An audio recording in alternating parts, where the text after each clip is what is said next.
Hello বন্ধুরা, গ্রীষ্মকাল বলতে সবার আগে মনে পড়ে যায় বাগানিদের যেন আমার গাছ বাগানে যেন একটা দুটো চারটে পাঁচটা যার যেমন দরকার সে যেন সেরকম জবা ফুল গাছ লাগায়। আর প্রত্যেকটা বাগানিদেরই বাড়িতে বাগানে একটা দুটো চারটে পাঁচটা জবা ফুল গাছ থাকবেই, মানে আমি মনে করি। এবার এই জন্য তোমাদেরকে গাছকে কী কী যত্ন করতে হবে, কী কী করতে হবে, আমি সব আজ তোমাদের জন্য শেয়ার করছি। কেন শীতকাল চলে গেছে, গরম মানেই জবা ফুল গাছ, গরম পড়ে গেছে, এখন জবা ফুলের সিজন।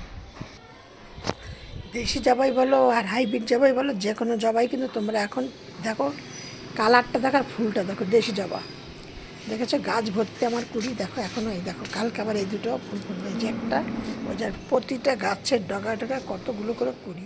তার মধ্যে তোমাদের দেখাচ্ছি, দেখো আমার কত টমেটো হয়েছে,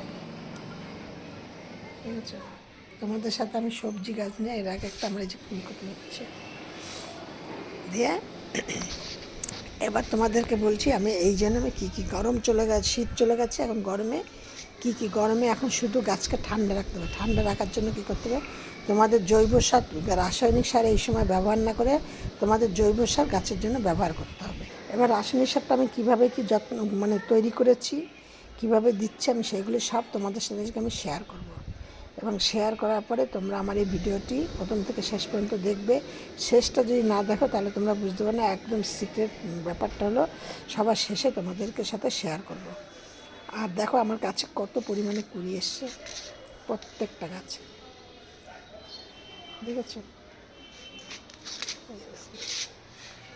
প্রতিটা গাছে আমার এত করি। শুধু আমি এইভাবে পরিচর্যা করছি, তোমরাও করো, তোমরাও এরকম ফুলের করি পাবে। আর ফুলের সাইজটা দেখো, ওই ফুলটা দেখালাম, সব ফুল আমার সব অনেক প্রচুর ফুল ফুটেছিল, সকালে তুলে নিয়ে গেছি, শুধু এই ফুল কাটা নিয়ে তোমাদের সাথে শেয়ার করছি এখন। সবার আগে আমি তোমাদেরকে বলছি, গাছের এই সময় মতো গাছের গোড়া, জবা ফুল গাছ যেমন খেতে ভালোবাসে, জল পছন্দ করে, গাছের গোড়াকে কিন্তু একদম ভেজা ভেজা রাখতে হবে, তাহলেই কিন্তু তোমাদের গাছে সুন্দর সুন্দর ফুল হবে, কুড়ি হবে। এই গেল, আমি চাম্পাস ব্লগ থেকে ভিডিওটি করছি, আমি চাম্পা বলছি। আমার এই ভিডিওটি যদি তোমাদের ভালো লাগে তাহলে একটা লাইক কমেন্ট শেয়ার করো, আর নতুন বন্ধু হয়ে থাকলে সাবস্ক্রাইব করে পাশের বেলটি বাজিয়ে অল করে রেখে দিও। এবার তোমাদের কি করতে হবে, তারপরে গাছের গোড়াটাকে সবসময় একটু খুঁড়ে খুঁড়ে দিতে হবে। আর তোমাদের এখন খেয়াল রাখতে হবে, যদি তোমাদের গাছে যদি দেখো মনে করো তোমরা যে গাছের কুড়ি ফুলটা ছোট হচ্ছে, কুড়িটা হলুদে পড়ে যাচ্ছে, তাহলে তোমাদের জানতে হবে যে গাছে অ্যাসিডিটির ভাবটা কমে গেছে। এই জন্য তোমাদের গাছে কী দিতে হবে, হিউমিক অ্যাসিড দাও অথবা ভিনিগার দাও। একদম মানে জলের মধ্যে হিউমিক অ্যাসিড 1 ml নাও, নিয়ে তোমরা সেইটাকে জলের মধ্যে দিয়ে গাছের গোড়ায় দাও, অথবা ভিনিগার 2 ml নাও, নিয়ে গাছের জলের মধ্যে গুলে নিয়ে সেই জলটা গাছের গোড়ায় দাও। এই হলো প্রথম কথা। আর দ্বিতীয় কথা, তোমাদের কি করবে, আমি যেমন করি, এই যে মাটিটাকে ধরো এরকম তুলে তুলে তোমরা এরকম হালকা হালকা করে এরকম সাইড করে নেবে, এরকম এই যে এরকম করে নেবে, নিয়ে তারপরে এই জায়গাটা দিয়ে একটা জায়গার মধ্যে কিছুটা নিম খোল নেবে, কিছুটা বাদাম খোল নেবে, কিছুটা সরিষার খোল নেবে, নিয়ে এই তিনটে জিনিসকে একসাথে সম পরিমাণে নেবে, নিয়ে মিক্সড করে প্রত্যেকটা গাছের গোড়ায় এরকম মাটিটাকে সরিয়ে সরিয়ে দিয়ে তার মধ্যে 1 চামচ করে করে বেশ ভালো করে তারপর চারিপাশ দিয়ে ঘুরিয়ে দিয়ে তারপরে চাপা দিয়ে দেবে, দিয়ে হলুদ জল দিয়ে দেবে গাছের গোড়ায়, দিয়ে এইটা দিলে তোমরা। আর তোমাদের এখন তোমাদের প্রথমে তোমাদেরকে বলেছি, আমি শেষে স্টেপটা মানে সিক্রেটটা একদম শেষের দিকে বলবো।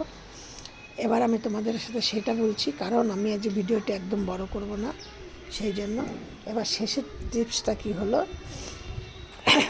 তোমরা একটা জায়গার মধ্যে কিছুটা চাল ধোয়া জল নিলে, আর কিছুটা ডাল ধোয়া জল নিলে, আর কিছুটা ডিম সেদ্ধ করা জল নিলে, এই 3টে জল একসাথে মিক্সড করে নিলে, নিয়ে প্রত্যেকটা গাছে দিয়ে দিলে। আর কি করলে, তোমরা একটা জায়গার মধ্যে কিছুটা সরিষার তেল নিলে, কিছুটা যে কোনো হয় যে ডিটারজেন্ট লিকুইড কিংবা শ্যাম্পু যাই হোক, বা ওই যে বাসন মাজার যে লিকুইড সাবানটা ওইটা, এইগুলো যে কোনো একটা জিনিস 2 চামচ নিলে, আর 1 লিটার জল নিলে, আর তার মধ্যে 3-4 চামচ সরিষার তেল নিলে, নিয়ে এই কটা জিনিস নিয়ে আর কিছুটা হলুদ নিলে, নিয়ে ভালো করে ঝাঁকিয়ে নিয়ে প্রত্যেকটা গাছে স্প্রে করে দেবে, কারণ এখন এই সময় কচি কচি কচি কচি পাতা বেরোয়, আর সেই পাতাতে কিন্তু প্রচুর পরিমাণে ফাঙ্গাস হয়। হ্যাঁ, সেই জন্য তোমাদেরকে বলছি এই হলুদটা নিতে, নিয়ে তোমরা প্রত্যেকটা গাছকে ভালো করে স্প্রে করো, দিয়ে দেখবে এরকম সতেজ পাতা, পাতা যত সতেজ থাকবে গাছ তত সুস্থ থাকবে। আর পাতা যদি তোমাদের সতেজ না থাকে গাছ কিন্তু অসুস্থ মনে করবে। এই জন্য পাতা গাছকে সুস্থ রাখতে হলে তোমরা এইটা দিয়ে স্প্রে করো।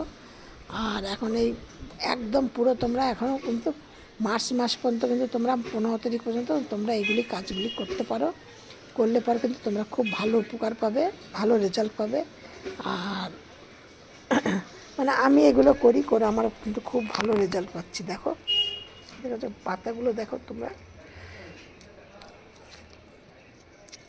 তোমরা এগুলো সব করো, করে দেখবে তোমরা খুব সুন্দর রেজাল্ট পাবে। গাছে প্রত্যেকটা ডগায় ডগায় দেখো কত কুড়ি। এটা কিন্তু আমার একটা গাছে আমি এইটাকেই করেছিলাম, যে সাদা রঙের যে জবা ফুল গাছের সাথে এটা একটা হলুদ রঙের হাইব্রিড গাছের ডাল দিয়ে আমি করেছিলাম।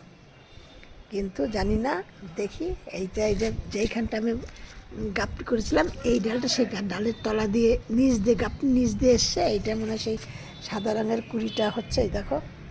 আর এটা সে উপর দিয়ে করেছে সেটা, এটাই সেই হলুদ রঙের জবাটা ফুটবে, হলুদ কালারের ভেতরে লাল দিয়ে। এবার দেখি যদি যেদিনকে হবে তোমাদের সাথে আমি শেয়ার করবো।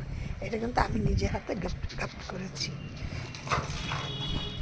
আর এই সময় তোমরা কিছুটা ডাল পেলাম, এর আগের ভিডিওতে বলেছি, তাও আমাকে অনেকে কমেন্টে বলেছো যে দিদিভাই আমাদের সাথে আরেকবার একটুখানি শেয়ার করো, দিয়ে শেয়ার তোমাদের সাথে করবো এর পরের নেক্সট ভিডিওতে।